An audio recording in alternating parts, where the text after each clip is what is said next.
शिवलिंग की परिक्रमा क्यों नहीं की जाती है? दोस्तों, भोलेनाथ के भक्त सच्ची श्रद्धा से उनकी भक्ति और शिवलिंग की परिक्रमा करते हैं।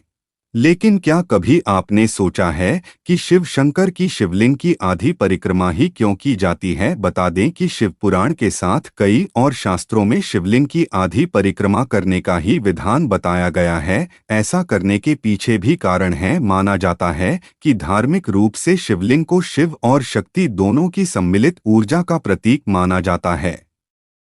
यही कारण है कि इसमें लगातार जल चढ़ाया जाता है ताकि शिवलिंग की गर्म तासीर को सामान्य किया जा सके। इस जल को अत्यंत पवित्र माना जाता है और यह जल जिस मार्ग से निकलता है उसे निर्मलिया जलाधारी कहा जाता है। शिवलिंग की जलहरी को भूल कर भी लांघना नहीं चाहिए, अन्यथा इससे घोर पाप लगता है। शिवलिंग की जलाधारी को ऊर्जा और शक्ति का भंडार माना गया है। यदि परिक्रमा करते समय इसे लांघा जाए तो मनुष्य को शारीरिक परेशानियों के साथ ही शारीरिक ऊर्जा हानि का सामना करना पड़ सकता है। शिवलिंग की पूर्ण परिक्रमा से शरीर पर से 5 तरह के विपरीत प्रभाव पड़ते हैं। इससे देवदत्त और धनंजय वायु के प्रवाह में रुकावट पैदा हो जाती है। इसी वजह से शारीरिक और मानसिक दोनों ही तरह का कष्ट उत्पन्न होता है।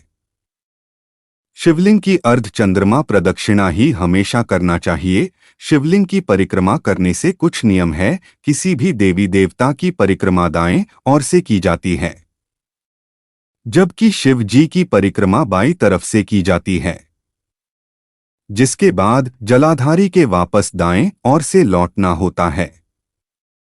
शिवलिंग पर भूल कर भी मेहंदी या हल्दी नहीं चढ़ाने चाहिए। दरअसल इन चीजों का इस्तेमाल देवी की पूजा के लिए किया जाता है। साथ ही इस बात का भी ध्यान रखना चाहिए कि भगवान शिव की पूजा करते समय आपका मुंह दक्षिण की ओर होना चाहिए। शिवलिंग की पूजा या परिक्रमा करने के बाद कभी भी उसके ऊपरी हिस्से को नहीं छूना चाहिए। इस बात का भी खास ख्याल रखें कि जलधारी के सामने खड़े होकर कभी भी शिवलिंग की पूजा न करें। शास्त्रों के अनुसार शिवलिंग की परिक्रमा हमेशा बाईं तरफ से की जाती है। ऐसा करने से ही शिव पूजन का विशेष फल प्राप्त होता है।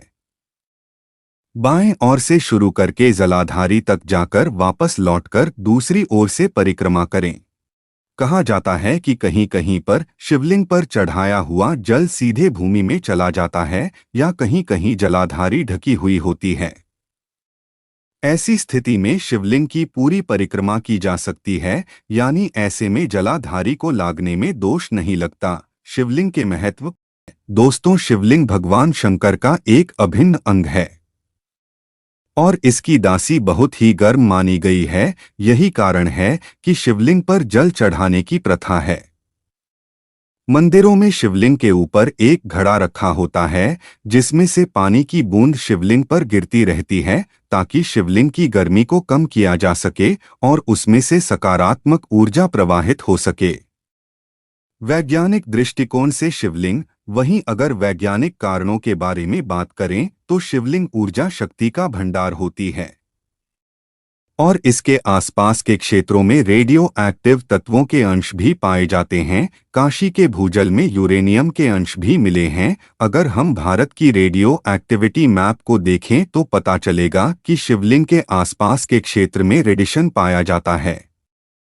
यदि आपने एटॉमिक रिएक्टर सेंटर के आकार पर गौर किया हो तो शिवलिंग के आकार और एटॉमिक रिएक्टर सेंटर के आकार में आपको समानता नजर आएगी। ऐसे में शिवलिंग पर चढ़े जल में इतनी ज्यादा ऊर्जा होती है कि इसे लागने से व्यक्ति को बहुत नुकसान हो सकता है। इसीलिए शिवलिंग की जलाधारी को लांघने की मना की गई है। आपको यह वीडियो कैसी लगी कमेंट में लिखकर बताएं। ऐसी ही वीडियो देखने के लिए चैनल को सब्सक्राइब कीजिए। धन्यवाद।